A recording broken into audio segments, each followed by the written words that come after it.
hey, we've heard that your house is an Airbnb. It's not an Airbnb, and I'm sure it was a neighbor as well that said it. And this is the lease that I have. Yes, that's and what I would do. And the lease reflects a 1-year lease with one tenant. Yep. Now, the people that are in the houses are part of that LLC as members of that LLC. Right. And before talking to the city any further, you can go ahead and talk to PadSplit Host Support, and they'll guide you in the process on how to talk to the city and go through the process. Right.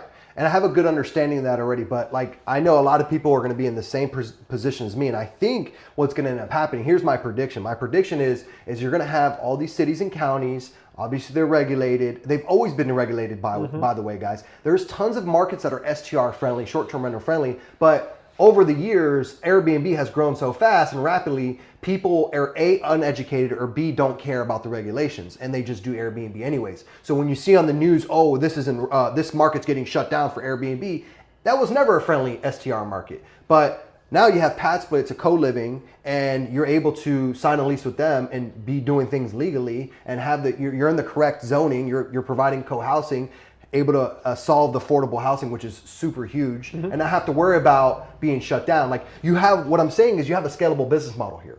This is a scalable business model, and you don't have to worry about all these, crazy regulations and stuff like that. So that's one thing that comes to mind when I'm coming from STR. And I could have that problem, by the way. I could have neighbors saying, hey, oh, there's an Airbnb, and call code enforcement on me again. I'm sure it might happen. They call 100 times. Yeah. Technically, you still have the neighbor problem. Yeah. Like the neighbor problem will always be a neighbor problem. You don't want to put a PadSplit in a neighborhood and not match the neighborhood. Right. So if there's cars parked on the grass in your neighborhood, then you're not going to stick out. But if and we don't park on grass necessarily speaking, but I'm just saying that you do want to match that neighborhood. If you notice that there's a lot of Subarus in your neighborhood and people are very vigilant, they're looking around and they're like, hey, who's this person? Then you might want to look to flip the house or do something different. Right. So that's great tips, because you need to, figure out what best fits for PadSplit. I remember getting back in real estate way back in the day, since 2015 for me today. But not only just into PadSplit because I see the vision, but I also see where you're having troubles with regulations like I had here, right? Like I had this property open for 4 years in business, and now code enforcement knocks on my door, and now I'm having problems, right?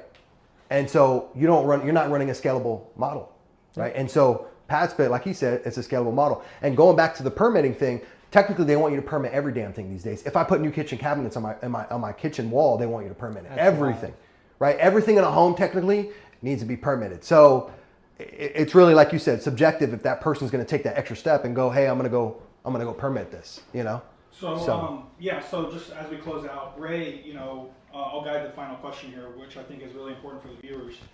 If someone's an investor and they have property or they're looking to get into investing, how do they get started with PadSplit? Let's say PadSplit is their exit. What's like their first steps to becoming a PadSplit host? I would suggest you work with me directly. So other than working with me directly, I also work as a unit with my wife. She also works for PadSplit. We're the most knowledgeable account executives in the company, having real estate experience and also PadSplit experience and managing our portfolio on PadSplit. And so reach out to us, DM us, send us your property the same way that Javier did. Javier's like, hey, this is my property, what do you think? So the same way is the same way that I get those same messages. So reach out to me, send me properties, set appointments. My phone number is fairly public, or very public actually, and I'll be able to assess your property and let you know if it makes sense, doesn't make sense, or guide you in the process. Yeah, that's awesome. And that saves so much time. Like today, he gave me a vision that I didn't have before, right? I kind of had it, but my vision really, where it was really blurry, was this unit actually, not that unit. That unit was pretty straightforward. This unit, I was like, how do I maximize this space? But putting the wall up, and I think I'm gonna go with that strategy, like you said, just go with it right here, and then keeping this whole separate. That way we're mitigating noise, we're mitigating guest interaction, and this side's gonna be a lot more premium, even though this might be a smaller room right here, but this would be more premium to somebody because they're just one person.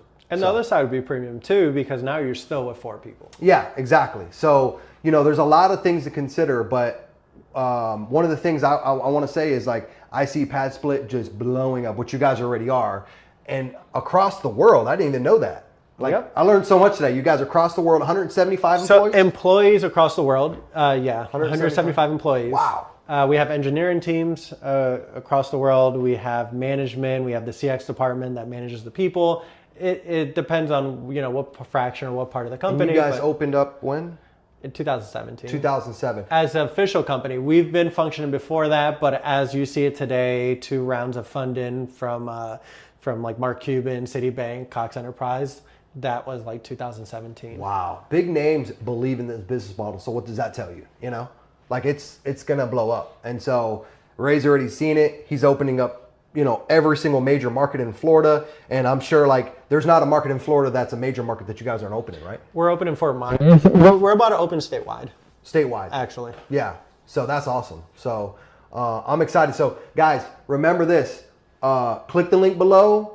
You're going to get more information. Hopefully we can collaborate on more like podcasts and stuff like that. You know, deep diving in some more, because I can sit here and ask you questions all day, but this is a good general walkthrough for you guys to see what an Airbnb is going into a PadSplit and how I'm going to maximize the return on investment on this huge property, and you guys can do the same. So click the link below. Make sure you follow in the description for any other links that we have in there and some useful tips for you guys.